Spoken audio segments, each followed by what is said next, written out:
Hello everyone, welcome to 11th HTML and CSS tutorial. मेरा नाम मोहम्मद आरिस है। इस ट्यूटोरियल में हम टेबल के बारे में पढ़ेंगे। टेबल भी बेसिकली होता ये है कि उसमें हम रॉज एंड कॉलम की सूरत में अपना डेटा को अच्छी तरह ऑर्गेनाइज कर सकते हैं। मतलब ये वो क्लियर कॉलम्स एंड रॉज की सूरत में नज़र आता है।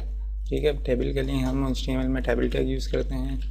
टेबल, इसको हम एंड कर देते हैं टेबल से। ठीक है, ये हमारा टेबल स्टार्ट और एंड हो गया। इसके अंदर हम जो भी कुछ लिखेंगे वो हमारा टेबल डेटा होगा।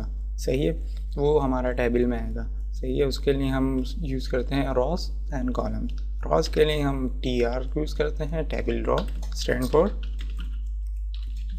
ये हमारी एक रो हो गई टेबल की, और इसी तरह इसको कॉपी करके पेस्ट करते हैं। ये हमारी दूसरी रो हो गई, ये दूसरी रो है, ये हमारी पहली रो है टेबल की।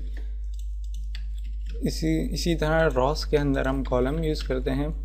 अब हम इस रॉ के अंदर 2 कॉलम बनाते हैं, 3 कॉलम बनाते हैं TD के नाम से। ये स्टैंड फॉर टेबल डेटा। ठीक है, इसको हम कॉपी करके 3 टाइम पेस्ट कर लेते हैं। ये हमारी पहली रो हो गई, इसमें हमारे 3 कॉलम्स हो गए। ठीक है, इसी तरह से दूसरी रो में हम करते हैं।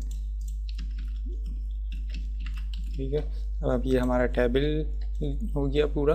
इसके अंदर ये पहली रो और ये दूसरी रो, इसमें पहली रो में ये 3 कॉलम आ गए, और इसी तरह दूसरी रो में ये 3 कॉलम आ गए। अब इसको हम Ctrl+S से सेव करते हैं और ब्राउज़र पर रिव्यू करते हैं कि किस तरह नज़र आ रहा है। देखें, अभी यहाँ ब्लैंक नज़र आ रहा है क्योंकि हमने टेबल डेटा में कुछ नहीं डाला। ठीक है, तो टेबल डेटा में लिखते हैं रो 1 कॉलम 1, कॉपी करते हैं, इस तरह से पेस्ट करते हैं। कॉलम 2 लिख देते हैं, इधर कॉलम 3 लिख देते हैं।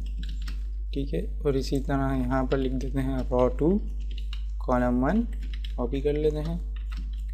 रो 2 कॉलम 2 एंड रो 3 कॉलम 3। ठीक है, ये हमारी पहली रो हो गई, इसमें ये 3 कॉलम आ गए। इसी तरह ये दूसरी रो, और इसमें ये 3 column, column 1 column 2 and column 3।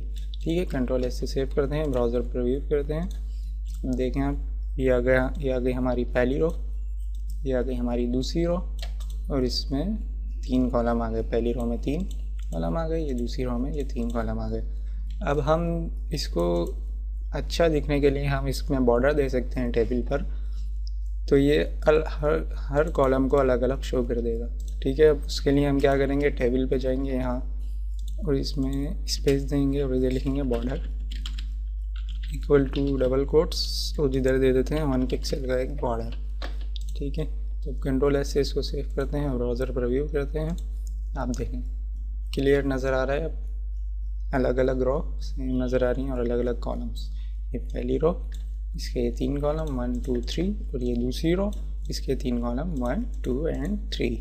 ठीक है, अब हम इसमें सिर्फ टैग्स नहीं लिख सकते, टैग्स भी लिख सकते हैं, मतलब कि और कुछ भी लिख सकते हैं। अगर आप हेडिंग लिखना चाहें, इधर हेडिंग पे H1 लिखना चाहें, H2, जो भी लिखना चाहें लिख सकते हैं। अगर आप पैराग्राफ का टैग यूज़ करना चाहें, P के अंदर डेटा डालना चाहें, आप लिख सकते हैं। यहाँ अगर यहाँ पर आप इमेज लगाना चाहें तो आप वो भी लगा सकते हैं IMG टैग की मदद से। ठीक है, तो इधर आप इमेज लगा दीजिए, इधर P टैग लगा दीजिए, या इधर हेडिंग लगा दीजिए H1 H2 जो आप लगाना चाहें। ठीक है, उम्मीद है कि आपको समझ में आ गया होगा टेबल का बेसिक। टेबल में और बहुत कुछ होता है जो हम अपने अगले कुछ ट्यूटोरियल में पढ़ेंगे। थैंक यू, देखने का बहुत शुक्रिया। अल्लाह हाफ़िज़।